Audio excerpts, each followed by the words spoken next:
If you're a real cowboy, prove it on my stallion. 25 men failed. One lonely cowboy dared.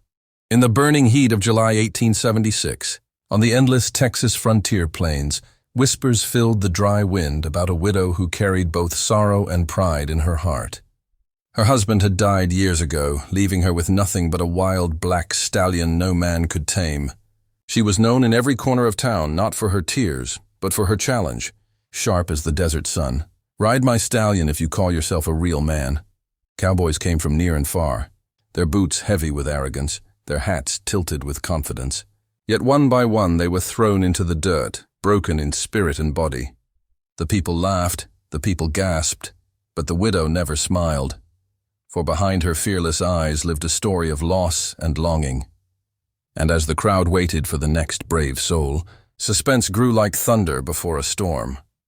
The crowd pressed closer to the dusty arena as the widow stepped forward, her dark dress fluttering in the dry wind, her eyes sharp as the edge of a blade. And silence fell heavy on the saloon doors where men leaned with whiskey glasses trembling between their fingers. For everyone in town knew the weight of her challenge, and everyone remembered the sight of 25 proud cowboys who had faced her stallion only to be hurled into the dirt, their ribs bruised, their pride shattered, their courage scattered like straw in the wind. And still she never softened, never pitied, her voice carrying through the noise of clinking bottles and shifting boots as she declared with fire that a real cowboy proved his heart, not in words, but in the saddle of the untamed beast that no man could master.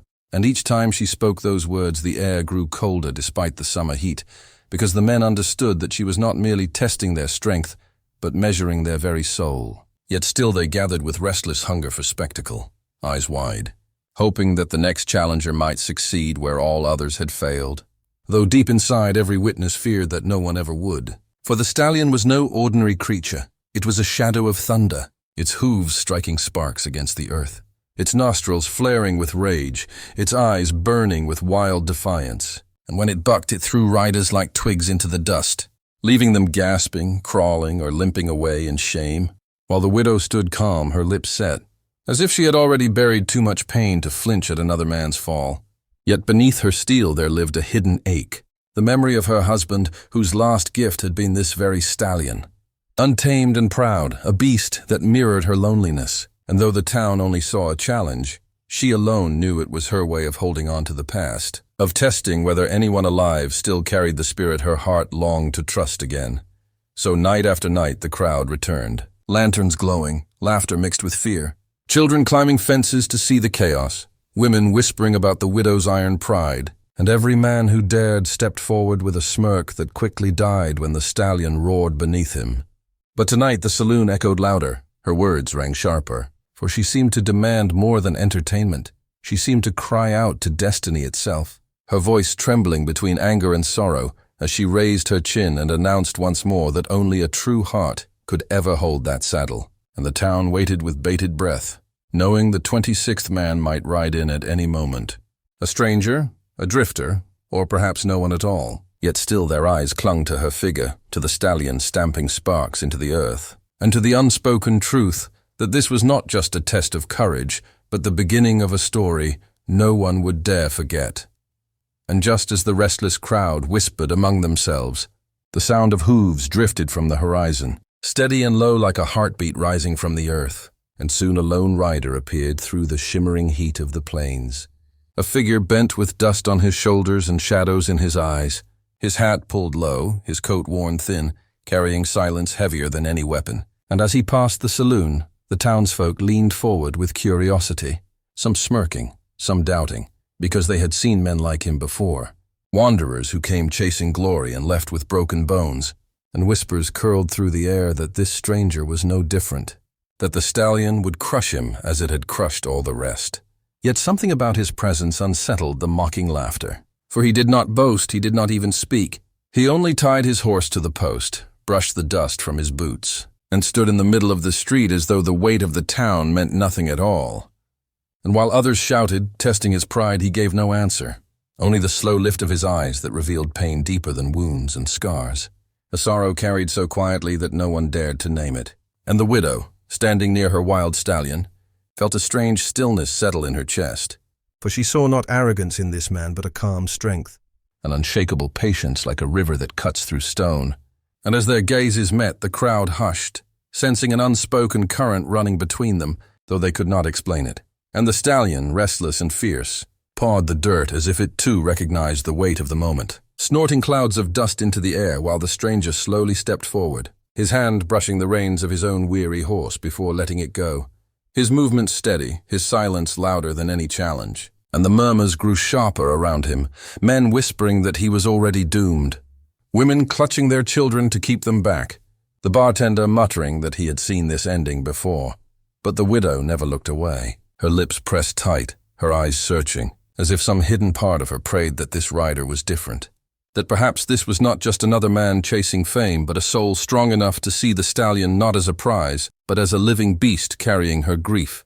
And when he finally spoke, his voice was low and rough, a sound shaped by long roads and lonely nights. He asked for no applause, no wages, no drink. He only said he wished to see the horse with his own eyes, and the simplicity of those words froze the crowd in place, because in a land where every man shouted his courage, here stood one who needed no noise. And though no one yet believed he could last a heartbeat in the saddle, there was something in the widow's stillness, something in the way her hands trembled ever so slightly, that told the town this night would not be like the others. The night air thickened, as lanterns swung in trembling hands and every gaze fixed on the moment when the stranger finally stepped into the ring of dust where the stallion pounded the ground with fury, its muscles rippling, its eyes burning with fire. And yet the cowboy did not rush. He did not reach with reckless hands as others had. Instead, he stood still for a breath, letting the creature's rage circle him like a storm. His calm presence a silence that unnerved the restless crowd. And when he moved, it was with patience, each step measured, his hand extended not to command but to offer. The stallion rearing high with a violent snort, scattering dirt across the faces of those pressed against the fences, children clutching their mothers, men muttering bets, all waiting for another body to be broken. But the cowboy's eyes never wavered, his steady breath like a whisper against the thunder. And slowly, impossibly, the stallion lowered its head, pawing the ground with defiance yet no longer seeking to crush, as if testing this man's spirit before surrendering to it. And when the cowboy placed his hand against the hot hide of the beast, the crowd gasped, for never had any rider stood so close without being thrown. And still he did not force.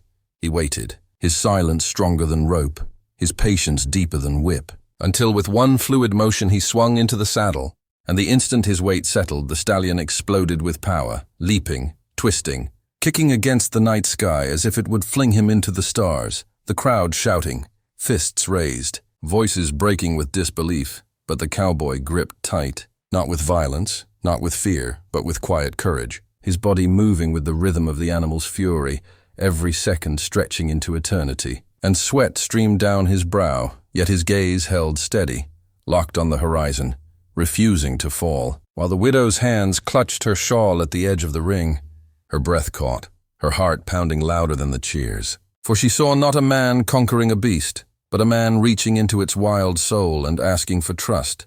And as minutes dragged like hours, the stallion slowed, its rage draining with each desperate kick, until at last its legs stilled, its chest heaving, its head bowing under the weight of something stronger than force. The recognition of a rider who did not seek to own it, but to understand it.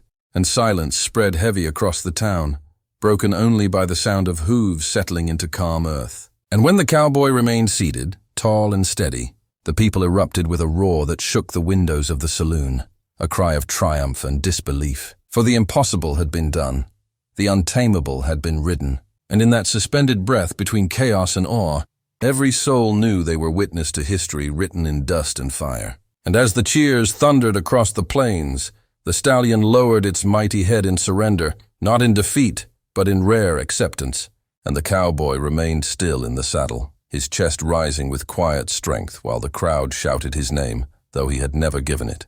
And among the noise the widow stepped forward, her eyes glistening with a light unseen since the day she buried her love, her heart racing as if time itself had returned her something long lost. And when her lips parted, her voice trembled, yet carried through the silence that fell like a blessing upon them all, as she whispered that he was not just a cowboy, but the one she had been waiting for. And in that fragile confession the dust settled, the fire cooled, and the town felt the birth of something greater than victory, the birth of hope, of love, of a beginning carved into legend.